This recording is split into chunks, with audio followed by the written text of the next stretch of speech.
fiz esse primeiro contato ali por e-mail, mas só para ficar mais claro, assim.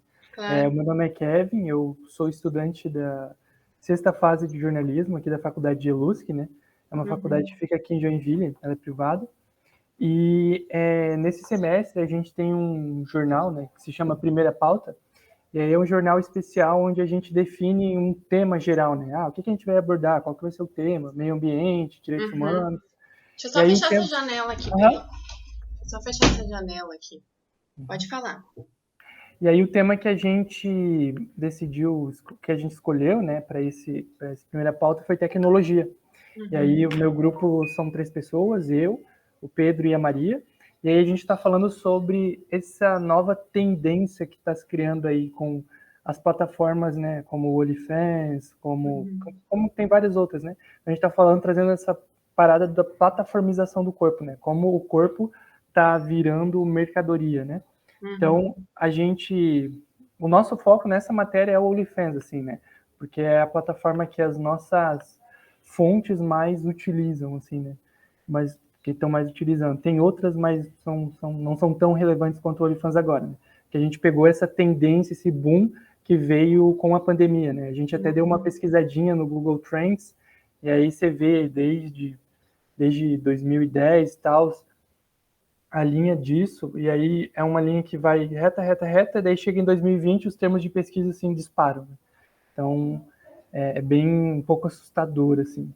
Eu vou gravar só a nossa conversa, eu vou anotar as coisas aqui, Claro, mas pode gravar. deixa eu só ver aqui.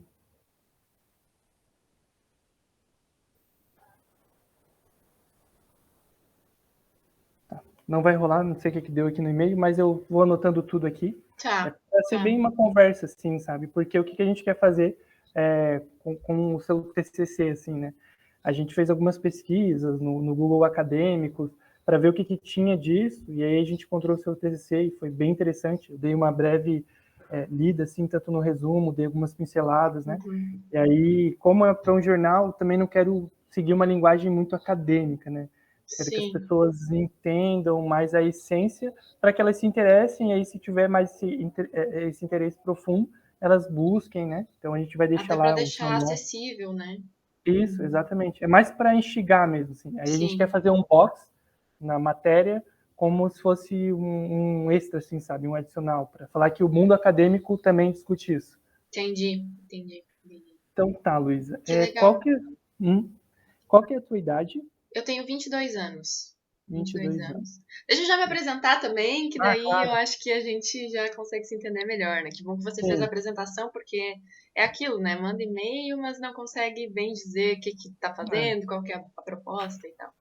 Mas, enfim, eu tenho 22 anos, eu me formei há pouco tempo ali no Direito da UFSC, né, na graduação. Agora eu tô fazendo mestrado E pela você, mesma qual que é o foco? instituição. Opa, desculpa. Qual que é o foco do teu mestrado, a linha de pesquisa? É o mestrado acadêmico, né? Na UFSC tem um mestrado profissional também, que é mais pesquisa aplicada no Ah, direito, tá. mas o meu mestrado é um mestrado acadêmico em teoria crítica e neoliberalismo também. Então, meio que esse caldo do meu TCC eu estou usando agora para a dissertação no mestrado, né? O objetivo maior é avançar.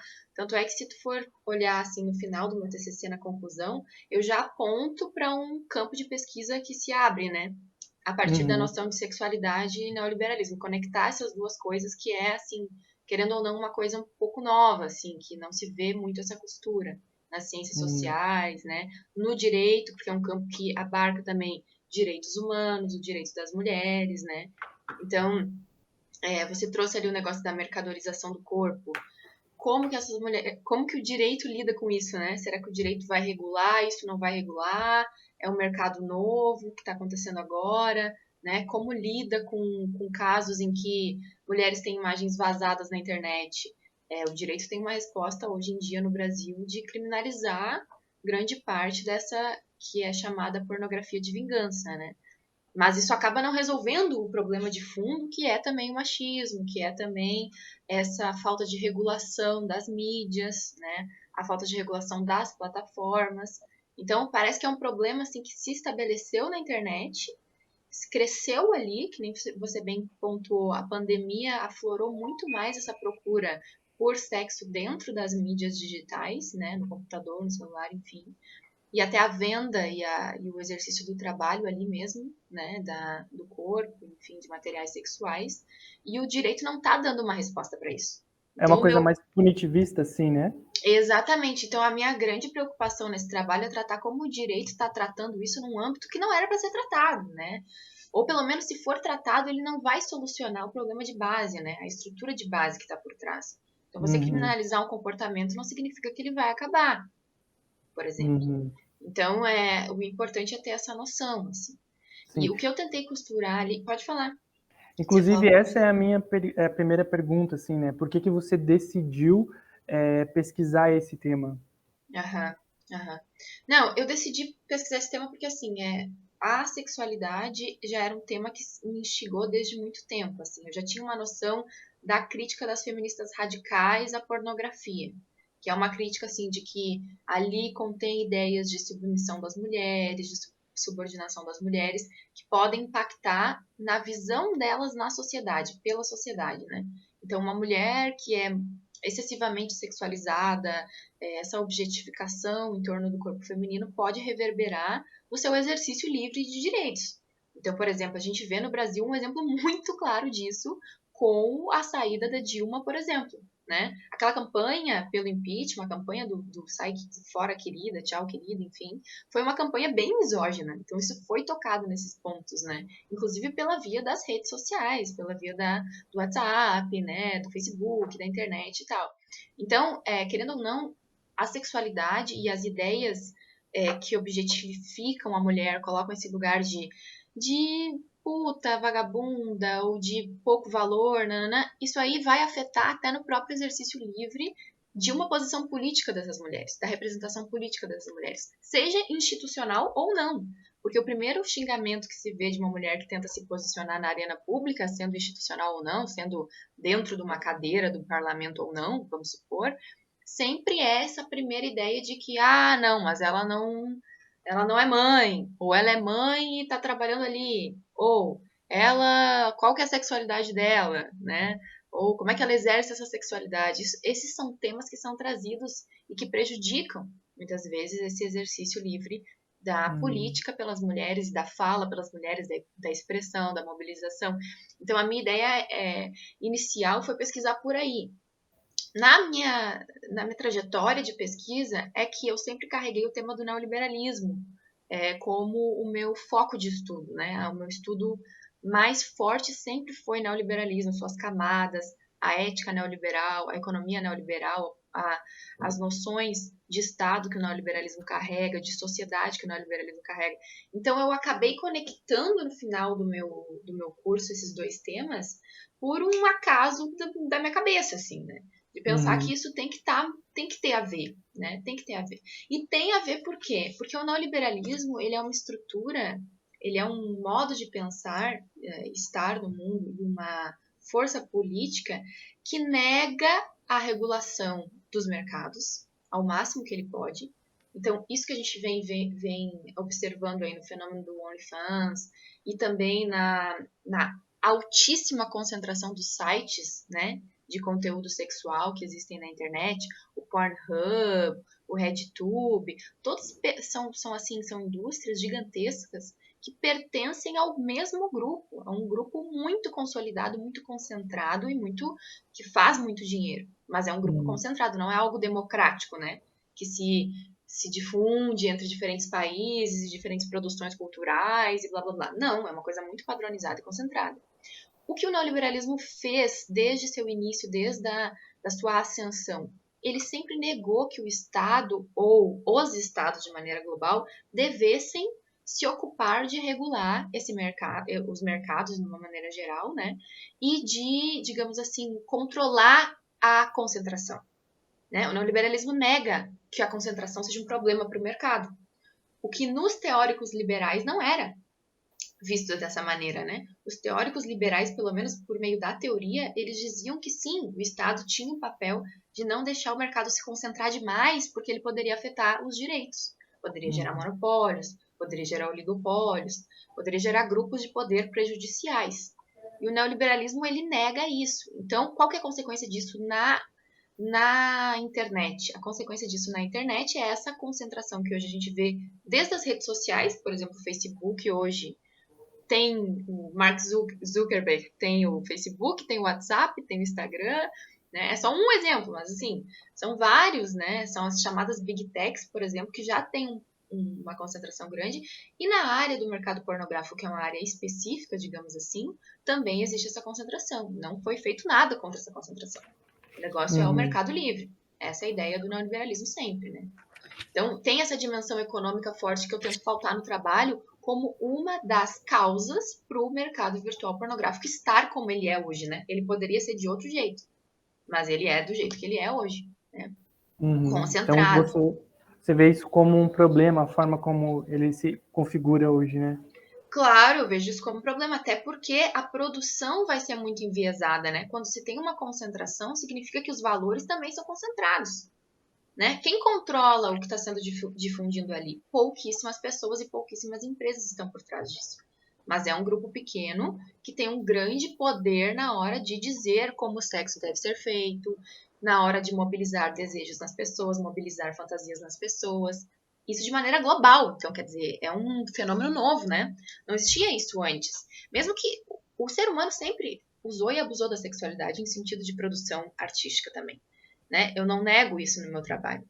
Mas o mercado virtual pornográfico não é a mesma coisa que pornografia, né? Pornografia é uma produção contextualizada, é uma produção que tudo bem tem um caráter sexual, de produzir excitação sexual em quem consome, e isso sempre existiu na história da humanidade, mas não era um mercado, né? Uma produção em massa concentrada e difundida em todos os países de fácil acesso que qualquer um consegue acessar e ter acesso àquela exata mesma produção, Uhum. né? Eu acho até interessante porque você fala sobre esse pequeno grupo ditando, e aí eu até assistia, eu já tinha assistido antes aquele documentário que você cita no seu TCC, que é o Uhum. Pornocracy, e aí Uhum. realmente ele mostra isso, né? Esse grupinho que consegue ter essa distribuição fácil, e aí meio que as pessoas que produziram, simplesmente eles ignoram, mas a gente vai reproduzir teu material no meu site e é isso aí, então. E é isso aí. Uhum. Uhum. E também essa própria falta de regulação das mídias. Claro, a próprio fato desse mercado ser muito concentrado já faz ele ter um poder político, né? Poder econômico implica poder político. Então, essas duas coisas Uhum. estão muito ligadas. Então, eles fazem pressão nos tribunais, eles fazem pressão. Assim, é difícil tirar poder, né? Até por meio dos lobbies. É difícil institucionalmente conseguir fazer alguma coisa para diminuir o poder desse mercado, que realmente ele está com um poder político bastante grande. Mas, para além disso, tem um ponto que você tocou agora, que eu fiquei pensando o seguinte: você falou ali, não interessa muito quem produziu, né? Não interessa muito de quem é a pessoa qual é a imagem de qual pessoa que está sendo colocada ali. Eu fico pensando muito no seguinte: mulheres que às vezes têm a sua produção colocada ali e não querem mais, mesmo que a mulher queira, né? Eu quis colocar aquilo ali, eu quis mercadorizar esse meu vídeo, vamos supor, né? Eu realmente quis fazer dinheiro a partir disso. Uma mulher hoje em dia, se ela escolhe, né, depois retirar esse conteúdo da internet, ela não consegue. Essa é a realidade dos fatos, né? Ela Uhum. não consegue. Porque um site vai passando para o outro, que vai passando para o outro, que o anônimo publica 10 mil vezes, né? Porque tem esse mecanismo de a publicação, na maioria desses sites, ser uma publicação independente, né? Qualquer um pode sair ali postando, é uma publicação geralmente autônoma, não se tem uma verificação de quem está compartilhando aquilo, né? E também não se tem uma regulação nem dos estados e nem globalmente sobre essa situação. Então, os direitos dessa mulher que teve a sua imagem às vezes colocada ali, mesmo com o consentimento dela, mas que depois não quer mais, né? Em algum momento ela não quer mais, ou num site específico ela não quer mais, uma dificuldade muito grande dela conseguir retirar esse material. Né? Não se tem uma garantia que ela vá conseguir retirar esse material. Uhum. Mesmo de produções assim as mais problemáticas e violentas possíveis. Então, estupros, né? Aí falando em situações ainda mais complicadas, né, do que essa que eu citei. Estupro, situação em que a mulher estava sendo filmada e não queria estar sendo filmada, não sabia que estava sendo filmada. E também ela não consegue, né, ter o acesso e ter o direito sobre esse conteúdo, deixar ele inacessível, né? Tirar ele das redes, ela não consegue. Então, realmente acaba gerando uma série de encrencas para os direitos, né? De uma maneira geral, o fato de não se ter um olhar jurídico e político para isso, né? Jurídico, Então, hoje político, não existe um social. olhar assim jurídico em relação a esse fato. Não existe, né? O que se trata muito é pela via da criminalização, que nem eu falei. A pornografia de vingança, que é esse fato do cara, né? Geralmente o parceiro ou ex-parceiro, colocar um vídeo não autorizado ou uma imagem não autorizada, é um crime, né? Tipificado já. Pornografia de vingança é um crime tipificado. Mas o que as mulheres enfrentam muitas vezes se vão acessar esse judiciário? Morosidade, não garante que a empresa vai conseguir retirar, vai ser exigida de retirar, né, da plataforma, vamos supor, né, do site, aquele vídeo, né? Se coloca tudo na mão do indivíduo que fez aquilo, do cara que vazou aquele material, né?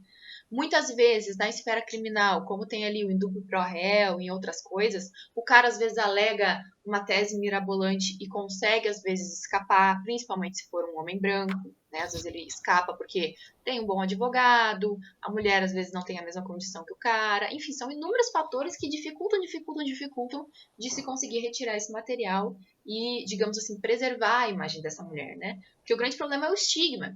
Se um cara tem o nude vazado, via de regra, tudo bem, vai ter uma piadinha ou outra, não sei o quê, mas tem vários que fizeram sucesso depois de ter nude vazado, depois de ter um vídeo sexual vazado e tal, né? Então, para os caras, isso não toca no mesmo ponto, né? Para uma mulher, se ela tem um conteúdo desse vazado, pode impactar no resto da vida dela inteira.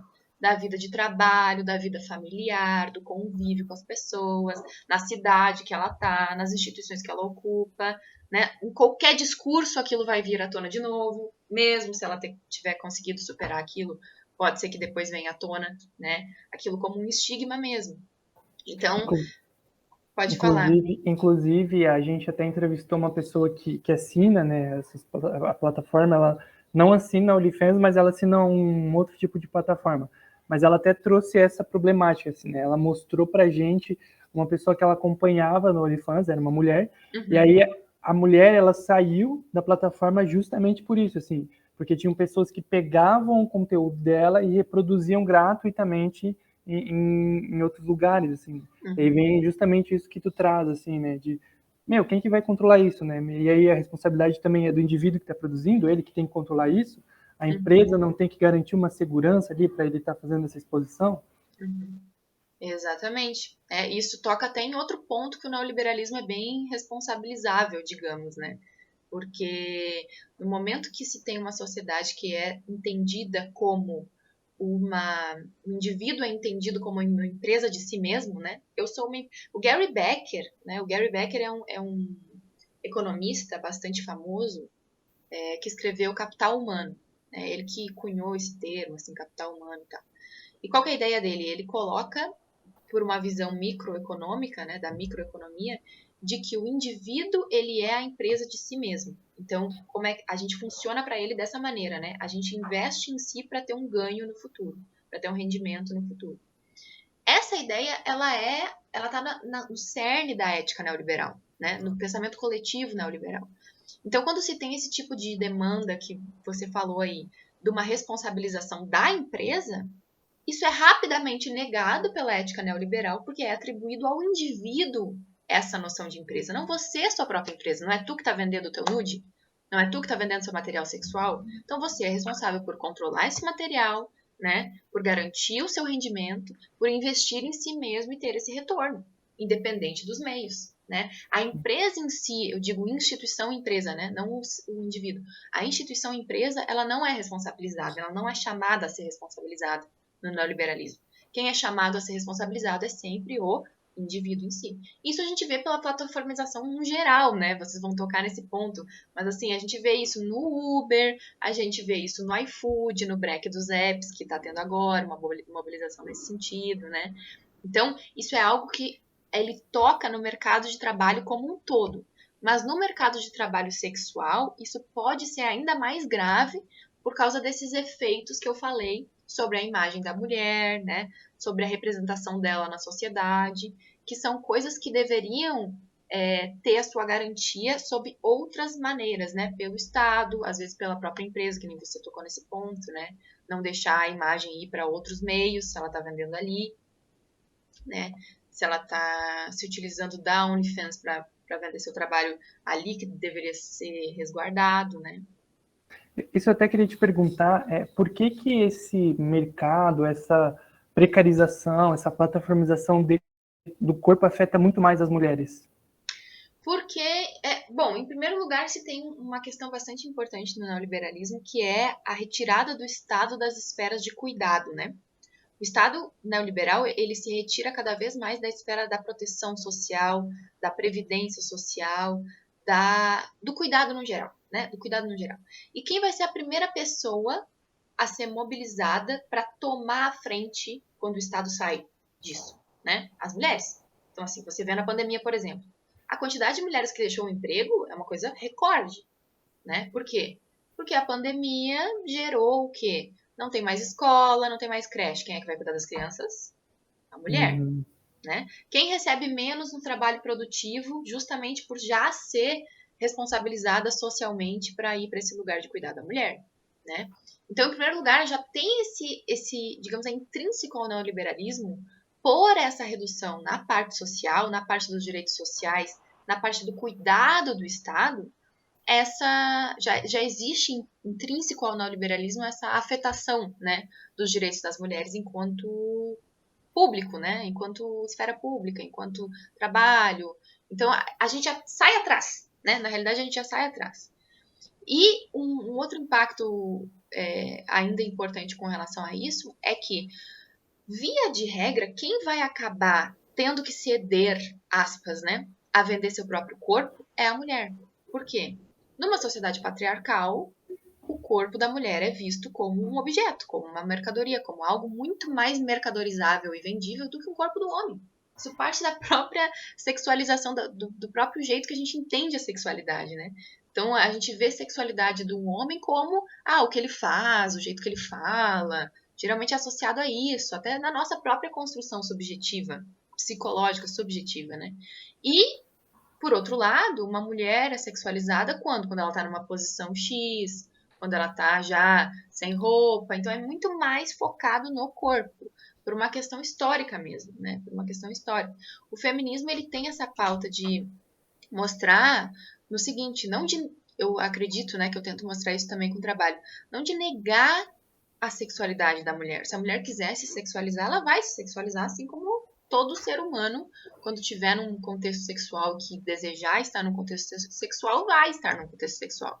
O grande problema é, será que a leitura sobre as mulheres tem que ser sempre, o tempo inteiro, uma leitura sexualizada? Eu diria que não, né? Eu diria que não. Essas plataformas, o que elas estão fazendo? Elas estão fazendo as mulheres realizarem algo que é para ser da esfera do trabalho, como já a ótica do sexual, né? Então, isso aí é uma coisa assim que se imbrica as duas coisas, né? Se imbrica o neoliberalismo, esse posicionamento da mulher de que não consegue ter o mesmo salário e o mesmo valor, a mesma valorização no mercado de trabalho, não consegue os mesmos postos, não consegue a mesma liderança que o homem consegue, não consegue almejar as mesmas posições, né? É travada também pelo esse papel de cuidado com a família, muito forte, que cada vez aumenta mais, né? Porque se o Estado vai se retirando, ela cada vez vai sendo mais demandada nisso e ela precisa tirar o seu sustento de algum lugar. Se o mercado se o mercado paga para vender o seu corpo, é uma tendência de que as mulheres vão escolher vender o seu corpo. Né?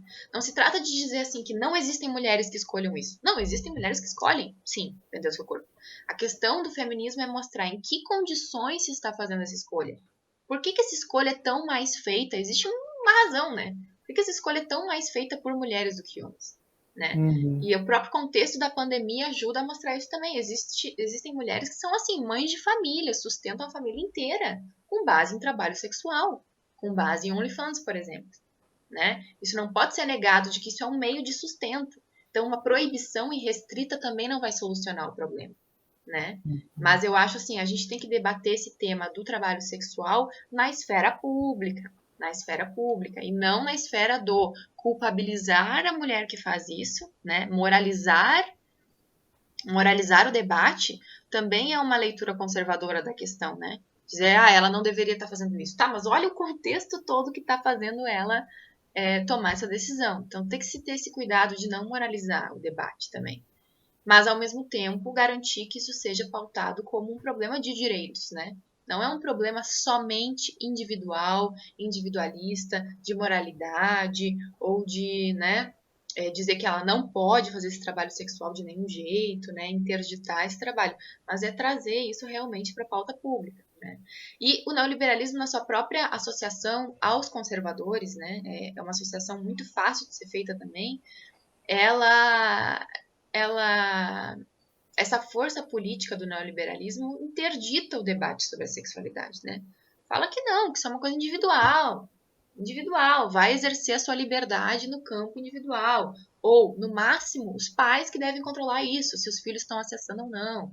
Então, o máximo do debate é o controle parental para o neoliberalismo, né? E o que eu estou tentando pautar no trabalho é o seguinte: não adianta ficar na esfera da família. Não adianta. A gente tem que ter uma conscientização maior, um debate, uma discussão mais amplos e maduros, inclusive com as crianças, inclusive com os adolescentes, principalmente para eles, né, dentro da sua faixa de acompanhamento e tudo mais, para que isso seja levado adiante de uma maneira madura, se perceber o fenômeno da pornografia, entender o que está sendo dito ali sobre sexo, dar outras ideias, orientar, né? E principalmente evitar que ocorra uma reverberação até assim impensada do sujeito sobre os ideais que estão ali nessa pornografia tradicional, que nem eu falei, é um mercado muito concentrado, né? São ideias muito concentradas e muito, assim, poucas, né? Uma pouca diversidade de ideias, vamos dizer assim, né? Sobre o que é sexo, sobre o que é uma mulher, o que é um homem e tudo mais. Então, essas ideias quando chegam, principalmente em quem está aprendendo, vamos colocar assim, quem está iniciando o exercício livre da sua sexualidade, isso influencia demais. E se a pessoa não tem o contato com outras ideias, ou pelo menos com uma crítica dessas ideias que estão ali, ela pode acabar reverberando aquela ideia até no campo político. Até no campo político. Que nem eu falei, a sexualidade humana não é algo como os conservadores querem fazer passar e como os neoliberais querem, não é algo restrito ao indivíduo, né? Não é algo que fique na esfera íntima do indivíduo. É algo que impacta nas suas relações, em primeiro lugar, né? Com quem ele está se relacionando, e de uma maneira social e ampla e política, inclusive. Né? Então, se as mulheres são colocadas sempre nesse lugar de submissão, de que não, mesmo quando ela diz não, ela quer dizer sim.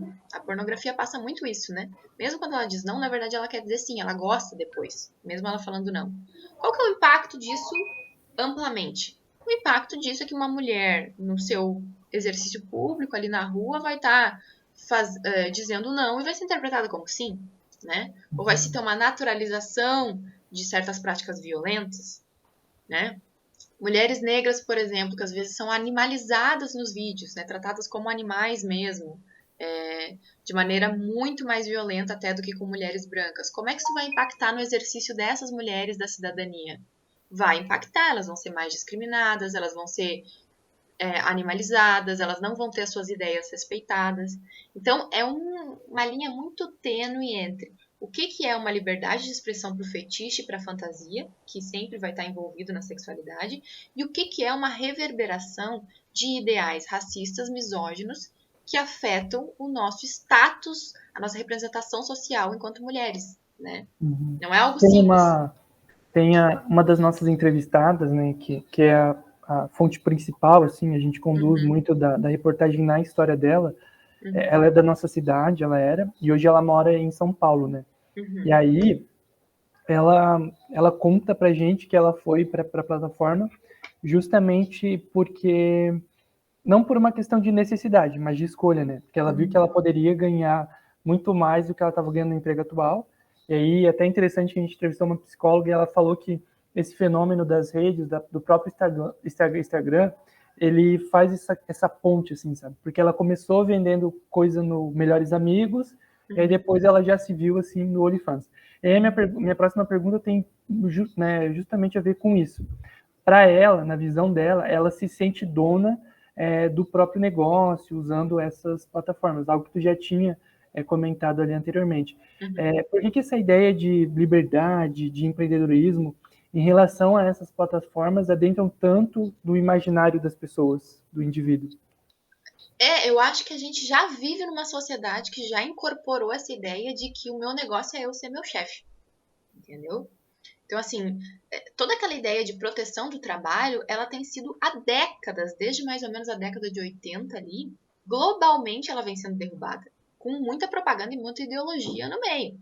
Porque, assim, ser seu chefe não é tão fácil assim. Se você se quebra, não tem ninguém para te sacudir, para te acudir, né? Até o jeito que isso está sendo feito, assim, é uma irresponsabilidade, até eu diria midiática, uma irresponsabilidade política, né, de defender esse ideal do empreendedorismo, que é um empreendedorismo às vezes falso, né, às vezes falseado de precarização. Então, tudo bem, você pode ter, por exemplo, algumas mulheres que fizeram a vida delas no trabalho sexual, mudaram de vida. Eu fico feliz com um sucesso desse tipo, né? A questão é, se a regra é se mercadorizar, todas as mulheres vão conseguir atingir esse ideal? Primeiro ponto. Segundo ponto, por que uma mulher só consegue atingir esse ideal de autossuficiência econômica vendendo seu corpo? Então também tem esse lance, Uhum. né, de por que meios isso está sendo feito, né? Eu não nego que, assim, no caso dela, teve uma importância tremenda que foi a decisão dela entrar para isso, né? Só que ninguém decide sem condições. Ninguém decide 100% livremente, né? A nossa decisão sempre é circunstanciada. O que o neoliberalismo faz é apagar completamente as condições de escolha do indivíduo. Fala que o indivíduo escolhe livremente e escolhe autonomamente, independentemente das circunstâncias. Essa é a ideia neoliberal, né? O que acaba gerando o que eu estou te dizendo: precarização, muitas mulheres que realmente não escolheram livremente aquilo ali acabam naquela situação. Até a própria situação dela, né? Quer dizer, por que ela escolheu? Ela escolheu, foi um sucesso, tal, ótimo. Mas assim, ela escolheu porque num emprego dela ela não estava ganhando tanto. Então, olha o sistema que a gente tem, né? E vem Olha a justamente estrutura. nessa questão de por que ela atinge esse sucesso só indo para esse mercado, né? Por que no trabalho convencional ela não conseguiu?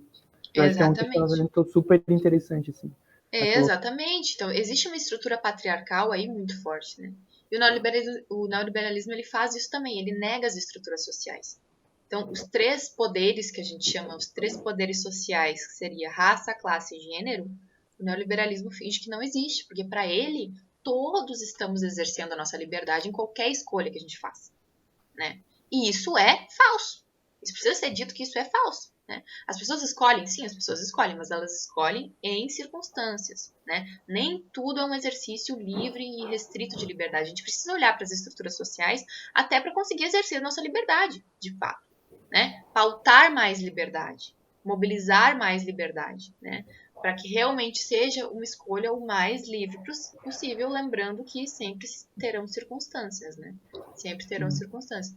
Mas, assim, o próprio Friedrich Hayek, que é um dos teóricos neoliberais mais famosos, né? Ele fala da liberdade de morrer de fome. Então, ele fala até isso. Se você escolhe, olha, ele coloca isso como uma escolha. Se você escolhe trabalhar por um salário miserável para conseguir comer, né? Então, tem essa opção lá. Ou você não trabalha e morre de fome, ele diz que isso já é uma escolha. Então você escolhe trabalhar por um salário miserável em vez de morrer de fome. Olha só, você tinha a opção, ele argumenta isso, né? Você tinha a opção de morrer de fome, mas você não escolheu. Mas a questão é, não, a ideia dos neoliberais é uma ideia de liberdade negativa o tempo inteiro, né?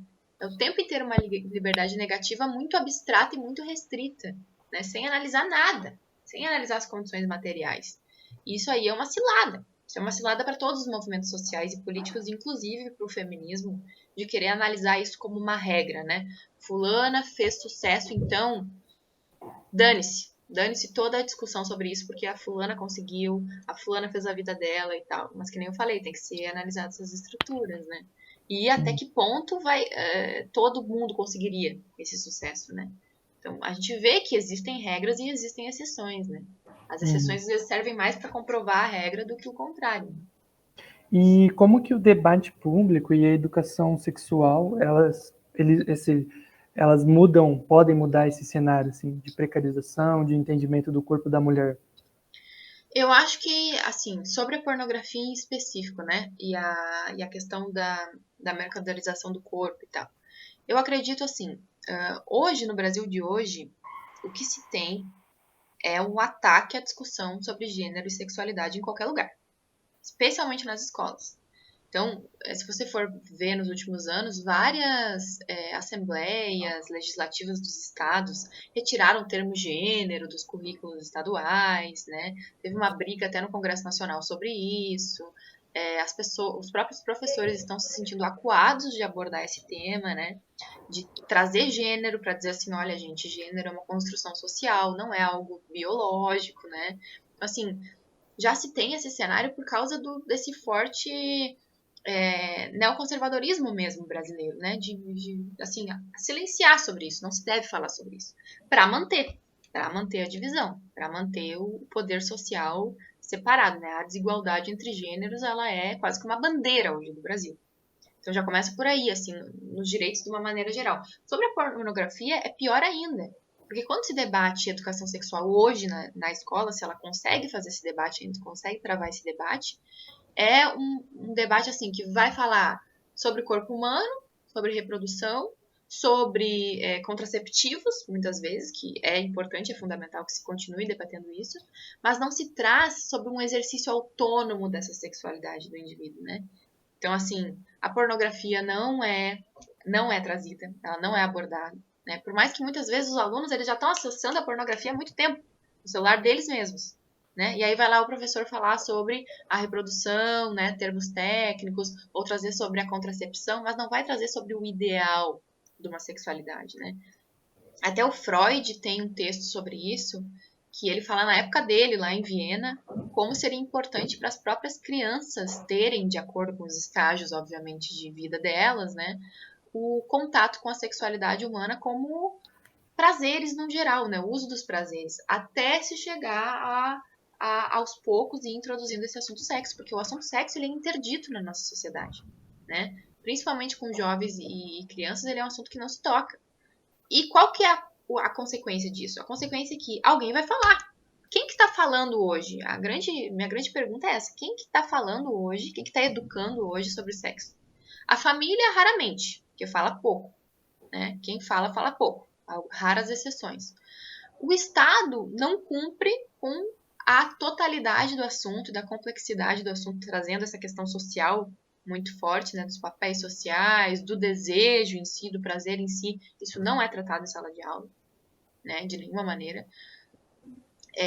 E cada vez se ocupa menos o espaço da aula para trazer educação sexual.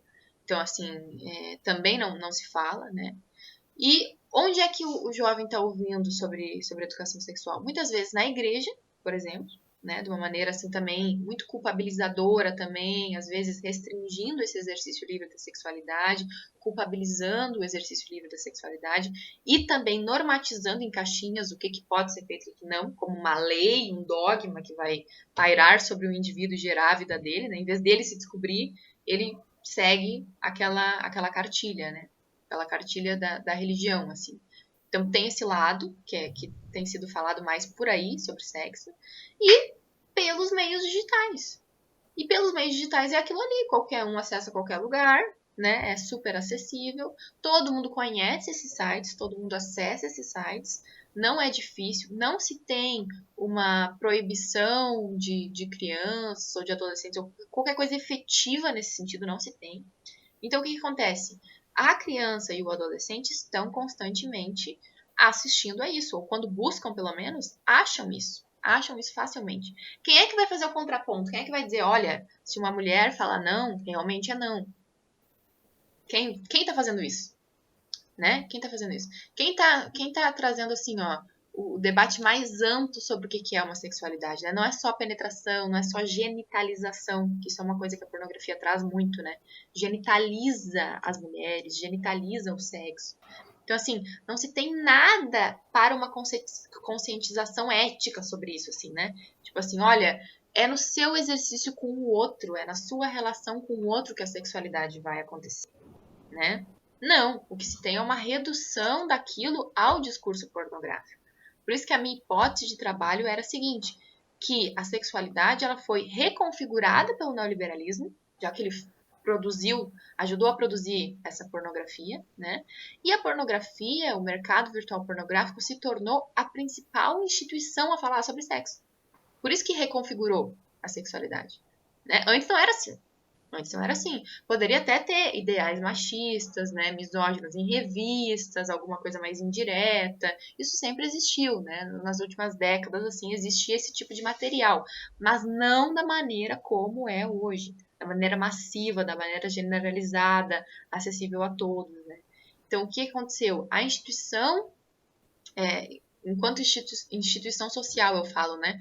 A instituição social do mercado virtual ocupou essa força, né? Hoje é a instituição de maior força, vamos dizer assim, de falar sobre sexo, né? Enquanto as igrejas ocupam ali no Brasil, eu diria, um segundo lugar. Depois vem escola, depois vem família, depois vem todo o debate público sobre isso que eu tô querendo tratar aqui, né? As pessoas não falam. É um assunto muito interdito e muito difícil de ser debatido de maneira clara, madura, pensando nas reverberações que isso tem, né? Pensando em como o desejo ele também vem do poder. Então não é uma coisa que se desrelaciona, né? Pelo contrário, são relacionados, né? Então a gente precisa trazer isso para o centro, porque que nem eu falei, a sexualidade ela não para no íntimo, né? O indivíduo leva o exercício da sexualidade dele, das fantasias dele e tudo mais, para todos os outros lugares que ele ocupa, né? Com a relação até com as pessoas próximas, nossos colegas. Como é que você enxerga uma mulher falando? Você enxerga ela como um objeto sexual que a qualquer momento pode lhe dever sexo, vamos dizer assim, ou você enxerga como um ser humano que tá ali falando alguma coisa, né? Então, isso aí é uma coisa que acaba gerando também, principalmente nos homens, uma lente sobre o que ele tá enxergando, né? Uma lente sobre o que ele enxerga, né? De deslegitimar mulheres quando falam, né? Enfim, uma série de implicações, uma série de consequências, inclusive em relação ao racismo que eu já tratei também, né? Tratar pessoas negras como hipersexualizadas, então pessoas que são para uso sexual e deu, né? Qual que é a consequência disso para uma sociedade que se quer democrática, né? Quer se pautar de uma maneira democrática. E para encerrar então a nossa entrevista, a minha última pergunta é a seguinte, e aí é mais uma percepção sua mesmo. Você acha que esse mercado da pornografia, das plataformas, deveria existir? E aí, se sim, de que forma e como fazer mulheres não perder, né? Se fosse regularizado, como garantir os direitos das mulheres nesses mercados? Tá. Eu acho que a pergunta, ela é um pouco. A sua pergunta é boa, mas ela é um pouco assim. Abstrata, vamos colocar assim, né? Sim. Se eu achar. Assim. Vamos colocar assim. Abstratamente, eu gostaria que ele não existisse. Eu gostaria que a gente exercesse a nossa sexualidade sem ter que mercadorizar nada, né? Mas a gente vive sobre um sistema que mercadoriza tudo, que é o capitalismo. Que é o capitalismo. Então, existe um livro bem importante do Cal Polanyi, não sei se tu conhece, posso até mandar no chat depois, Ah, legal. que é A Grande Transformação.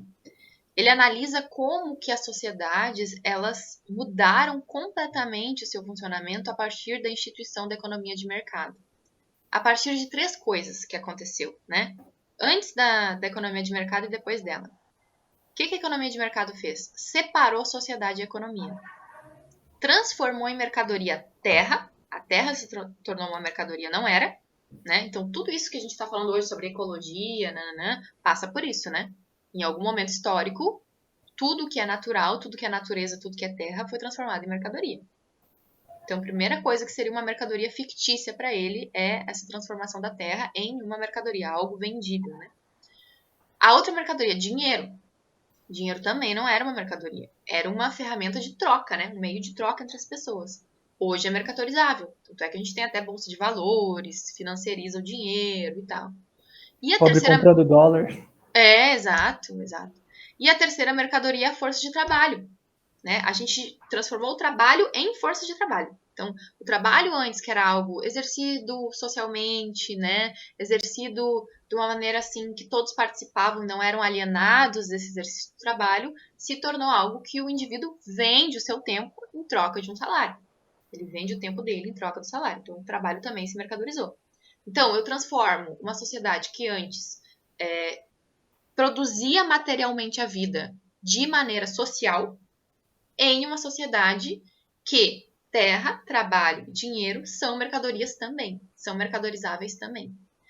O que acontece com... O Polanyi não fala isso, tá? Agora sou eu. O que acontece com a mulher nesse âmbito, né? Ela acabou sendo colocada e alocada em dois papéis principais, digamos assim. Ou ela vai cuidar da casa, né? Como essa cuidadora, de uma maneira mais domesticada, digamos assim. Ou se ela não tiver uma família, aspas, né? Não tiver uma família, não tiver alguém para cuidar e não tiver fazendo nada no mercado de trabalho, ela vai vender o próprio corpo dela. Então já está meio que no cerne do capitalismo e do patriarcado em si, também como uma estrutura social, de que vai ser vendido o corpo da mulher, né? Isso desde a prostituição. Então é algo às vezes até mais antigo do que o capital em si, mas o capital reverbera isso, digamos assim, reproduz isso e aumenta, amplia esse fosso, né? Porque já que eu posso mercadorizar, por que eu não vou mercadorizar? Se é tão lucrativo, né? E as mulheres, nesse lugar de não terem as mesmas oportunidades e não ocuparem o mesmo papel que os homens, acabam cada vez mais alocadas para esse lugar de vender a sua força de trabalho também pode ser vender o seu próprio corpo, né? Em si, vender o corpo em si. Agora, idealmente, a gente pode falar, eu não gostaria que fosse um mercado. Tá, tudo bem, mas a gente vive na sociedade dos mercados, né? Tudo é mercado.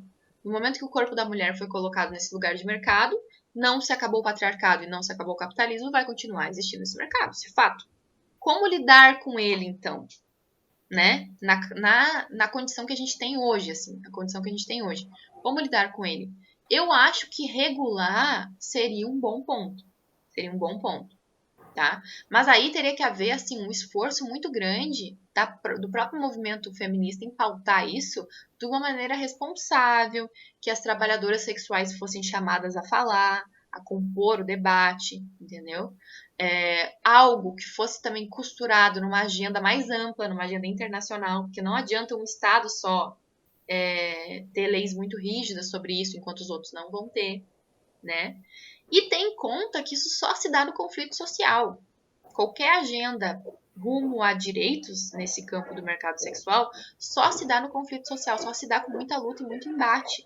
Porque, que nem eu falei, eles são hoje um poder muito gigante, muito concentrado e que tira muitos lucros, né? E o discurso deles sobre sexo é mais ou menos sempre o mesmo, também por conta dessa própria noção sexual bastante patriarcal, né? De que, mulheres objeto, aquelas fantasias mesmas de sempre da pornografia tradicional, tô falando, né? Então, uma maneira mais madura de lidar com isso seria, primeiro, pautando isso de fato, né? Pautando isso nas escolas, educando, tratando sobre o assunto. Para quê? Para desmobilizar o mercado pela sua mensagem. Não necessariamente proibindo, mas desmobilizar a sua mensagem, né?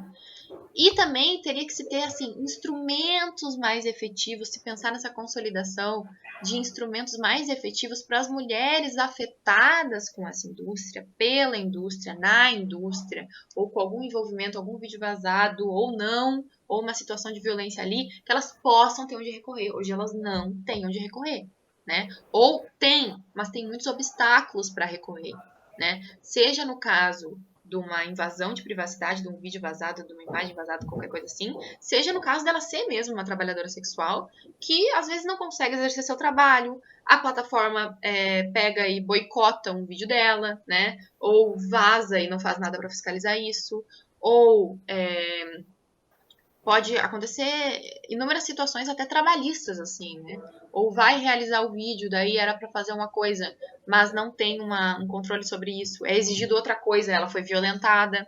Então, é tantas situações assim que se pode pensar, porque é o próprio corpo que está em jogo. É o corpo da mulher que está em jogo nessa relação de trabalho, né? Então, assim, é um tema complexo que não tem exatamente uma resposta pronta, né? O que eu posso dizer é assim, a gente tem que tratar disso de uma maneira que não moralize a discussão, e sim trate isso como uma pauta pública, né? Que precisa da sua atenção nas mais diferentes esferas e pense sempre pela via dos direitos. Como concretizar direitos? Como que eu vou tratar desse tema de uma maneira madura para concretizar os direitos, né? E isso vai atacar a indústria, com certeza. Com certeza isso vai atacar, né? Isso vai gerar um embate aí. Mas aí a gente tem que ser forte para saber por que a gente está se posicionando da maneira que a gente está se posicionando, né? Então, o conflito vai emergir, não tem como dizer que essa solução é uma solução técnica, né? Pelo contrário, ela é uma solução eminentemente política, mas sem lutar por isso, vai continuar acontecendo o que a gente vê, né?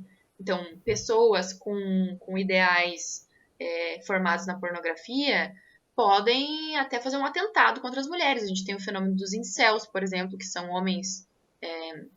Não sei se você já ouviu falar nesse termo, né? Dos celibatários involuntários. Sim, sim, sim, sim. Fazem fóruns específicos sobre isso.